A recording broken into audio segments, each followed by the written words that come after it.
Hello and welcome everyone to my Ekko first impression video. Here we're going to look at Ekko and his abilities. Just saw him today, first came out, and I'm going to give you my first impression on what I think about what's going on here. If you want a detailed description of the abilities themselves, that's in the description below. Otherwise, just bear with me here. We're going to talk about some different ways that we're going to use this champion. And some advantages and disadvantages that I see in his kit currently, the way that it stands. His passive, pretty cool. It's kind of like a mix of Gnar, Boomerang, and his passive, kind of the 3-hit thing, right? Has this 3-hit, Vi, Gnar, etc. And it definitely makes me think that he's going to do that he's going to be based off of attack speed. Every 3 hits he speeds up, and this is it feels kind of awkward to me. Just because you want to be auto-attacking a lot, right? So this is kind of the champion that's going to build Nashor's Tooth, is going to build attack speed, just to get those 3 autos off consecutively. But he's also kind of like the champion to build burst, if you look at his other ratios and stuff. I think his passive goes great with his E, and kind of great with his W here, parallel convergence along with a phase dive. But I feel like this is the odd part out of his kit. Everything else seems to coerce very well together, but his passive I'm not too sure about. Like I said, it's definitely going to enable some attack speed builds, maybe some like tanky jungler type things. I wouldn't be surprised to see this guy showing up in mid lane, showing up in the jungle, and the jungle only for this reason. Every 3rd hit, kind of like a Diana style passive. It's not a cleave though, so it's not an AoE clear. Raptors, chickens are still going to kick your butt, but this is kind of the weird one. This again, taking elements from Gnar. This is kind of the shoot the thing out. So here we'll look at it here. He shoots the boomerang out, and then it sucks back in after a delayed period.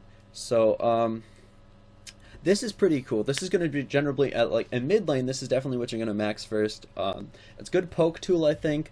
This whole delay thing is a kind of a cool mechanic, but kind of doesn't matter if you think about it. Very rarely is anyone ever going to walk into this because it's delayed there.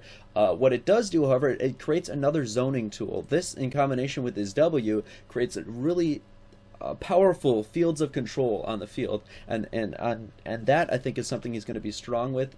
Nothing compared to Azir or Orianna in terms of the zone they create with the soldiers and or the Orianna ball, but this creates a zone of control that people don't want to walk through. You don't want to walk into this and take this damage, and this kind of could help with this passive. For instance, no, get that off the screen. For instance, what I'm thinking you're doing is you're scrapping out with this chick here. So you see someone coming up here. What you don't want to do is get wrecked by this guy. So you throw the W. We'll talk about the W in a second. But you throw the W like right here.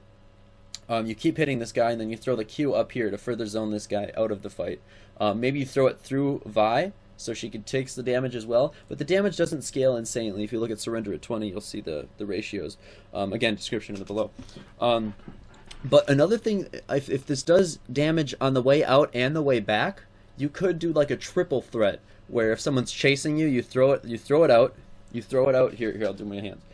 They're chasing after you this way. So you throw it out behind you, it hits them this way, it hits them coming back, and then when it gets to you, you take your ulti, swap back here, and then it hits them coming back that way.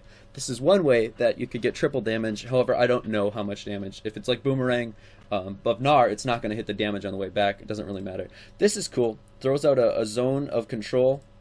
Again, a zoning style champion. Oh, whoops. A zoning style champion here. We're going to mute this.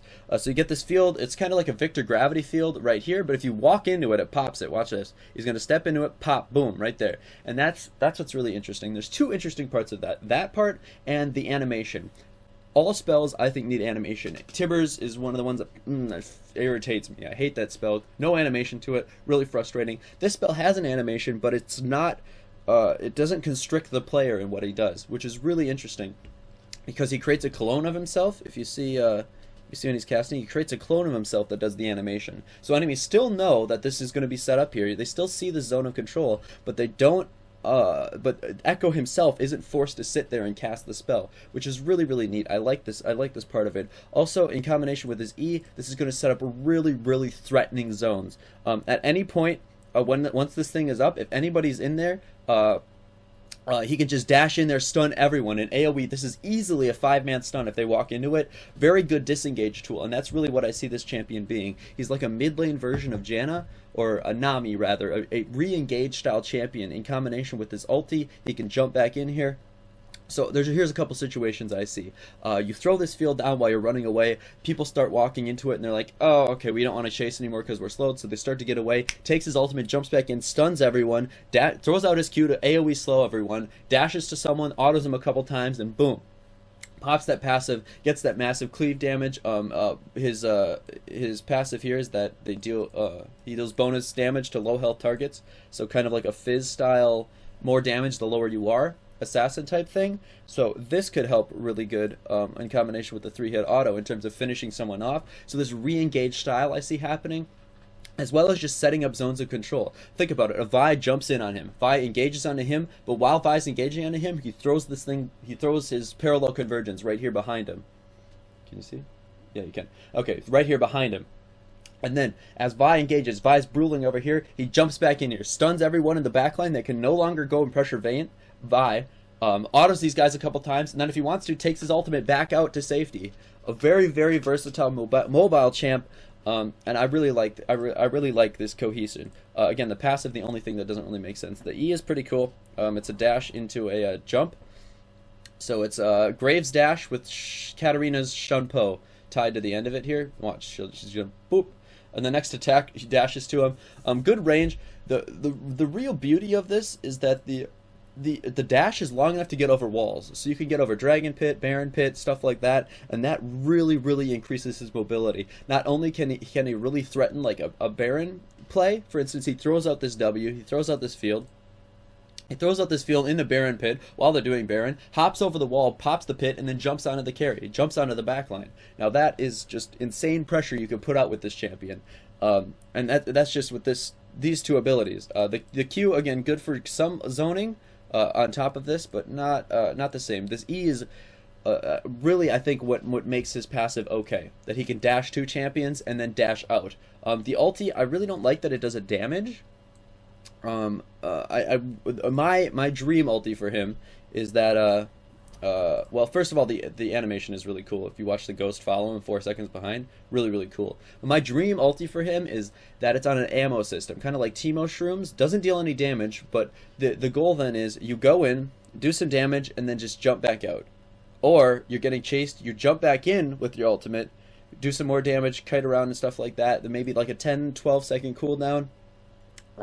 You try to get the kill, you can't get the kill, you die. That's the kind of ulti I want, where it's low cooldown, really high mobility, and not used for damage, because I feel like this damage is going to be really hard to get off. But if I leave the damage on here, it's going to be such an essential part of his kit because of the ratio so high against surrender at 20, that you can't kill people without this damage from here.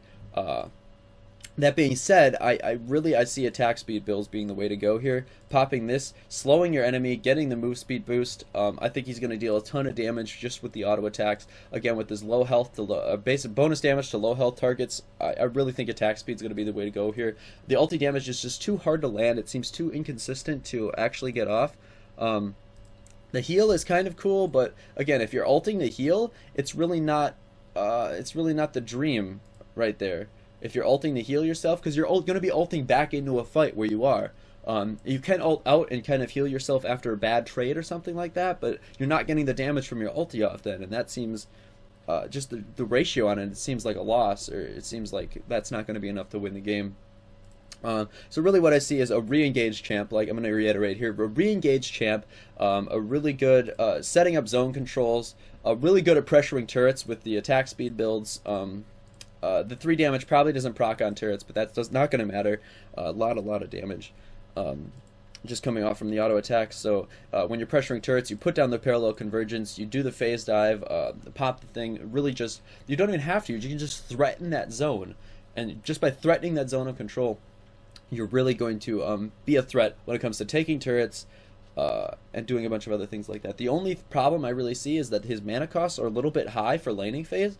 So he's going to have a hard time actually getting through the first early levels of the game. Obviously, you're going to point Q first, just to try and get some AoE harass, or not AoE harass, but to get some pushing power, because that's the only way you have to push, no other AoE, to get some harass on an enemy laner, assuming this is mid lane, and poke him like that. But again, this mana cost is a little bit high, and I'm assuming he's going to have a low mana pool because he's a melee champ.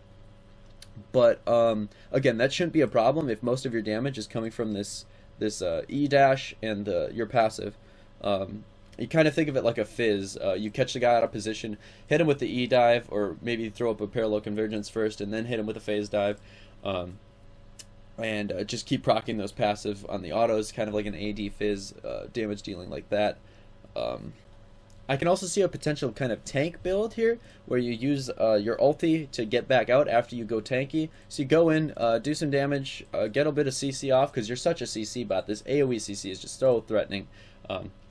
And you get that off, you get some AoE slows around, stuff like that. Maybe get some damage on some low health targets here to do some bonus damage, and then just jump back out when you're low, kind of like a Lee Sin, where you use your ult as like a ward dash backwards once you get in the fight and kind of get things going, and you just poof, hop your way back out.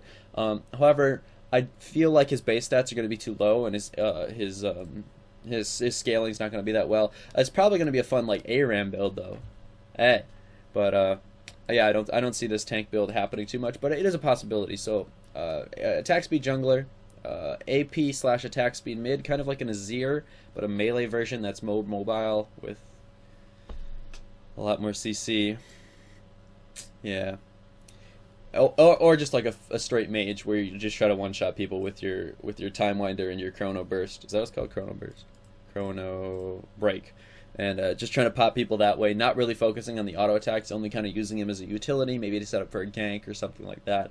But yeah, this is what my first impressions are of Ekko. I think he's gonna be a super fun champion. I really like the E parallel convergence phase dive combo.